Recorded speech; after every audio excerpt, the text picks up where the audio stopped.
Tapos ito yung kasunod. Ganda rin ng bubble nest nito. Ang dami. Yeah, yun, no? Ang dami ng bula. Yan ang gusto ko. Holy shit! Nag-breed na. Tumalon! Pangatlo. Ooh. Ganda rin nito, guys. Ito naman, ang pinag-partner ko dito. So, hi guys. So, ipapakita ko sa inyo kung paano mag-breed ng betta fish. Let's go! Yeah! So, guys, ayan. Makikita nyo sa quick, quick demo lang kung paano ako mag-breed ng betta fish. So, ang pag-breed natin ng betta fish ay hindi siya 100% successful. So, yung mga isasalang ko dito sa ating papag-breedan ay itong ang crown tail na to. Bili ko lang din to sa isa nating followers. And, ayan. Ganito, kaganda ngayon ng crown tail na to, guys. Then, yung partner nito, guys, ay ito. Ayan. Yan ang pag-girl nating partner. Yan nating lalagay natin dito. So, tara. Isa rin to sa i-breed natin, guys. Sasalang din natin yan.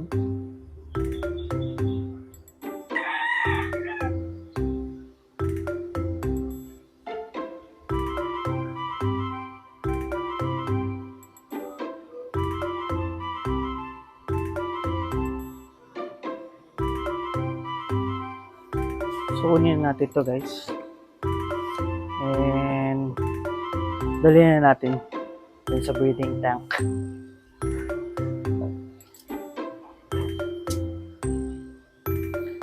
Ito ang itsura niya, guys. Oh.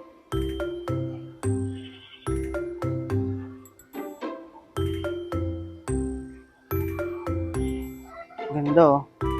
Dumbo ear.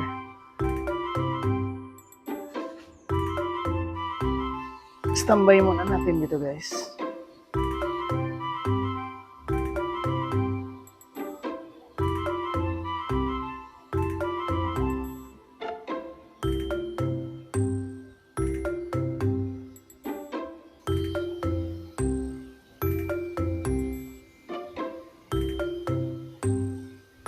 So guys, ano nga ba yung mga kinakailangan natin para mag-breed ng betta fish?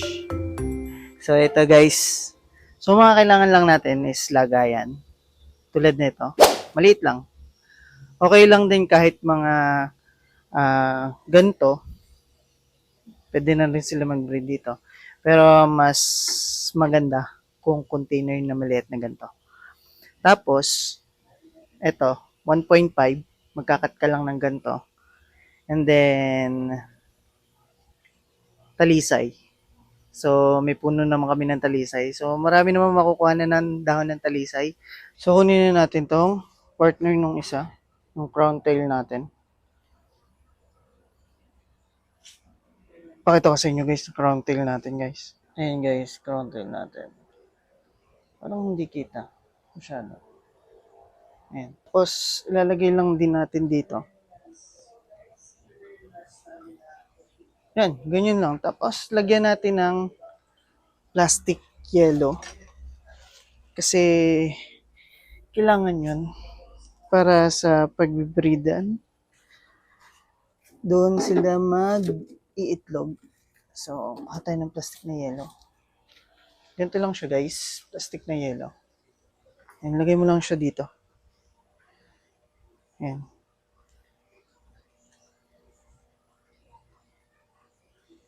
Ayan. Then, wait na lang natin siya ng 24 hours. 24 hours. So, ayan. Ayan, ganyan din lang yung gagawin natin doon sa iba. Lagyan na natin.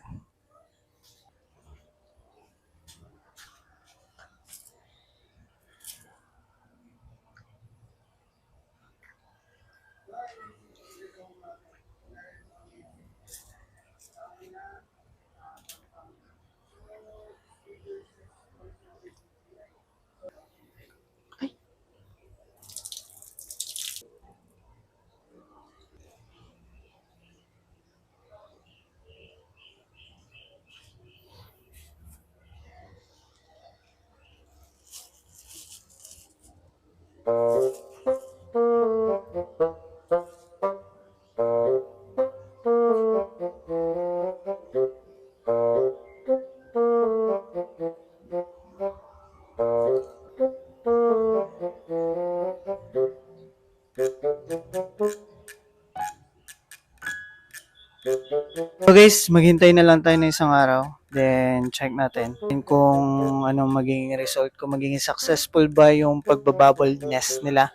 So, maghintay na lang tayo ng bubble nest. And let's go. Bago natin sila paghiwalayin. Nice!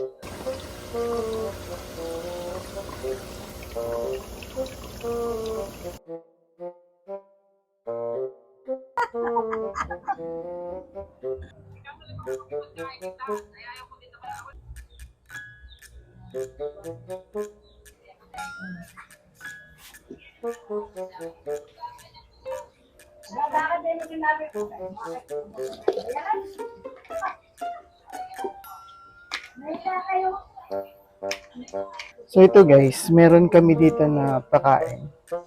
PO1, tapos sa goldfish, sa betta fish, and sa mga fry. Yan. Tara, pakain na tayo guys.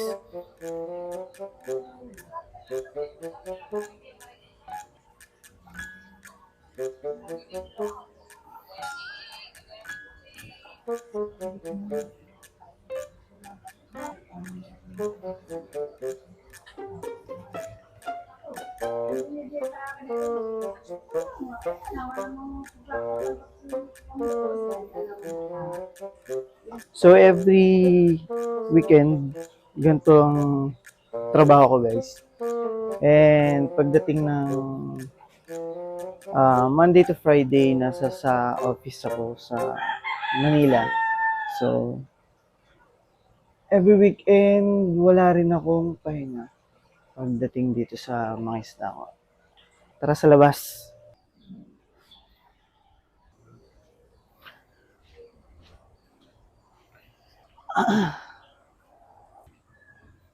Ano to?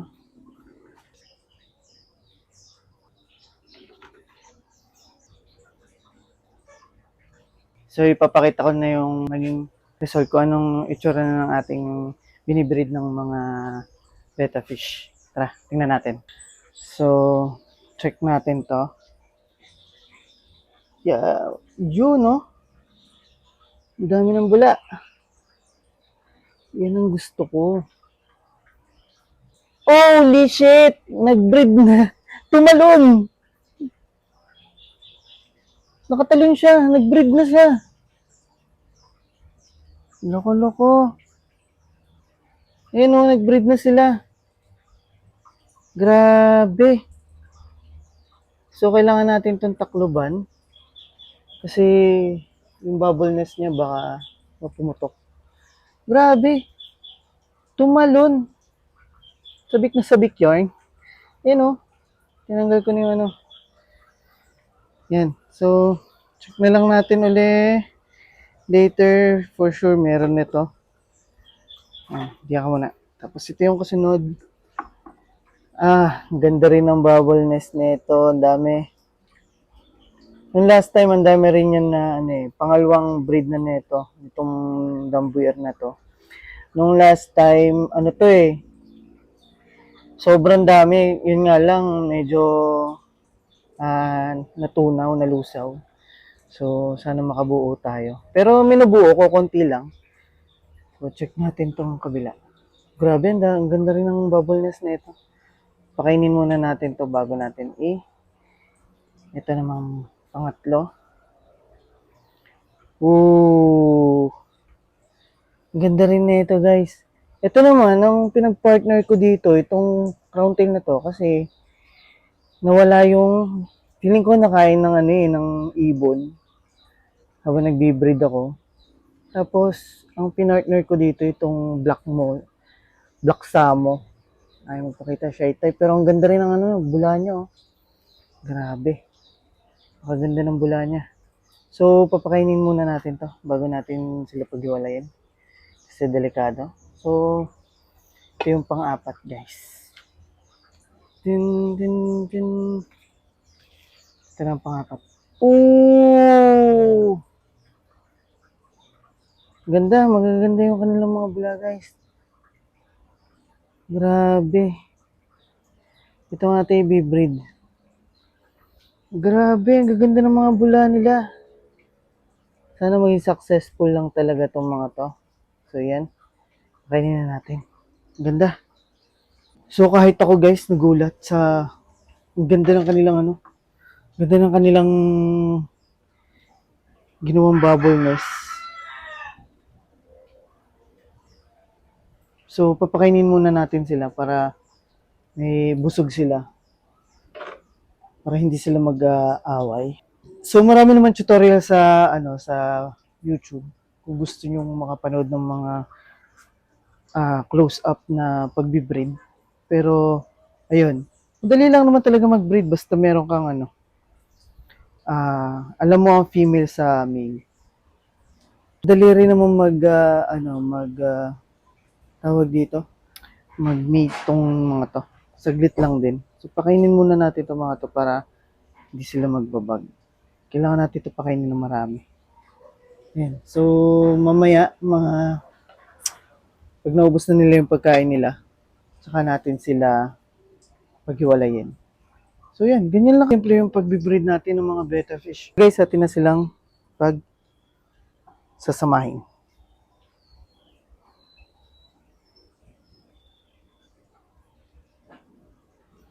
Close up natin.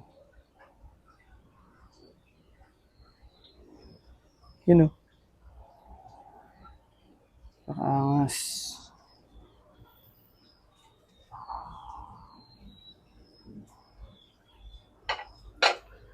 Sasamahin na natin sila guys. Dito talaga, ang gaganda ng kanilang mga Ito, pakita ko sa inyo. Yun o. Ang ganda ng kanilang mga bula.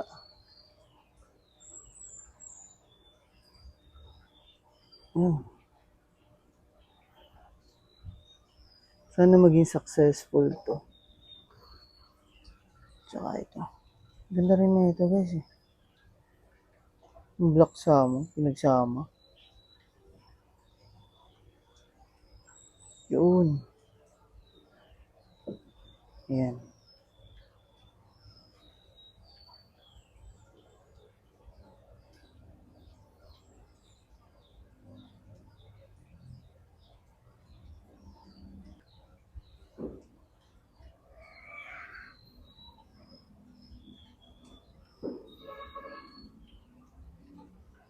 No. Naman sana sila magsira grabe naman sila maghabulan. Landinyo.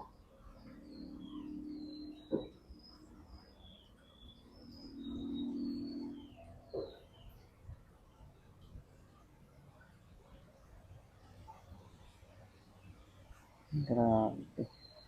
Laksa mo tapos pinartner ko siya sa sa crown tail.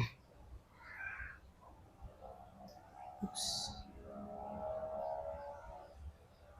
So, yan, wait muna tayo ng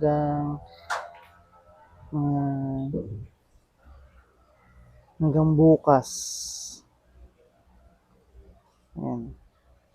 Bigay ko na lang sa inyo result pagdating ng yun.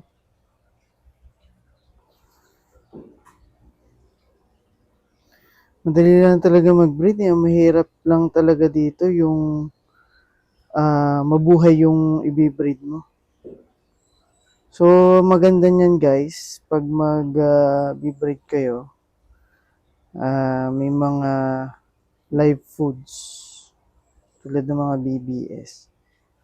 Pero 2 weeks to bago to pakainin. Yun yung mga sinasabi nila. Pero based on my experience naman, 1 linggo. Pinapakain ko na sila ng kinasaw na itlog na pula. Yan. Mas okay yun. Pero konti lang kasi nabaho kasi yun eh. Yan. So, ganyan lang ako mag-breed guys. So, for sure, itong kabila, meron na tong egg. Kasi, parang kagabi pa to sila nagsama. So, kailangan natin ng privacy nila. Parang hindi ka manilep. Parang tao din yan eh. So, kailangan natin itong takluban. Takluban natin sila guys. Yan. Then, hintay na lang ulit tayo ng kinabukasan. So, yung pinaka-worst nito guys, kapag nagbe-breed kayo, maaring pwedeng hindi mag-success. Eto, yan. Successful na to guys. Ang bilis nila mga itlog yan. Yung makikita nyo dito sa, yan o, may mga parang sago-sago. Yan, kung makikita nyo to guys, may mga sago-sago dun sa bula. And successful na yung pagbe-breed nila. So, takluban muna natin, baka hindi pa sila tapos mag-breed. Yun, successful na agad to. Tumalon lang. So, check natin sa mga darating na araw yung kung anong magiging result nitong ating binread na mga betta fish. So, yun lamang guys. So, don't forget to like, share, and subscribe. Fish you. Bye!